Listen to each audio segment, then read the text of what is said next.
যে পাণ্ডবেশ্বরের বিধায়ক নরেন্দ্র চক্রবর্তীর লোহা চুরি কয়লা চুরির বিরুদ্ধে প্রতিবাদ জানিয়ে পাণ্ডবেশ্বর মন্ডল 1-এর রামনগর গ্রাম থেকে 25 জন যুবক আজ ভারতীয় জনতা পার্টি পরিবারের সঙ্গে যুক্ত হলো।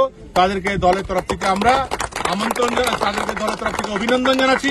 আগামী দিনে তাদের নেতৃত্বে আরো কাজ হবে এবং দুর্নীতি মুক্ত পাণ্ডবেশ্বর আমরা তৈরি করব। নরেন্দ্র চক্রবর্তীর লোহা চুরি কয়লা চুরি বালি চুরি বন্ধ হবে, গরিব মানুষের উপর অত্যাচার বন্ধ হবে। ভারত মাতা কি, ভারত মাতা কি। নমস্কার। হয়তো আপনাদের মনে থাকবে 2019-এর লোকসভা ভোটের সময় আসানসোল লোকসভা আসনে যখন বিজেপির প্রার্থী হয়েছিলেন বাবুল সুপ্রিয়, সেই সময় জিতেন্দ্রনাথ তিওয়ারি তৃণমূলে থেকে বাবুল সুপ্রিয়কে হারানো থেকে শুরু করে বিজেপি কর্মী সমর্থকদেরকে বিভিন্নভাবে বাধা দেওয়া থেকে তাদের ওপর আক্রমণের ঘটনা ঘটিয়েছিলেন। আর পরবর্তীতে সেই জিতেন্দ্রনাথ তিওয়ারিই কিন্তু বিজেপিতে এসেছিলেন।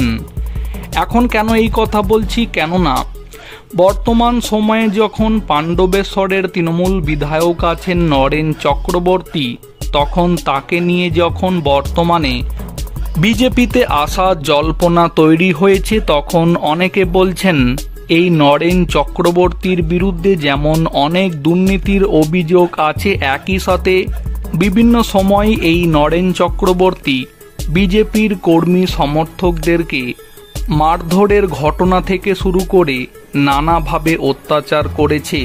আর এই নরেন চক্রবর্তীকেই যদি আবারও বিজেপিতে নেওয়া হয়, তাহলে তখন সেক্ষেত্রে সেই অত্যাচারের বিচার সাধারণ জনগণ এবং বিজেপির কর্মী সমর্থকেরা পরবর্তীতে পাবেন। তো এই দিন যেমনটা দেখতে পাওয়া গেল, পাণ্ডবেশ্বরে তৃণমূলের অনেক কর্মী সমর্থক তৃণমূলের পতাকা ছেড়ে জিতেন্দ্রনাথ তিওয়ারির হাত থেকে বিজেপির দলীয় পতাকা গ্রহণ করে বিজেপিতে যোগদান করলেন।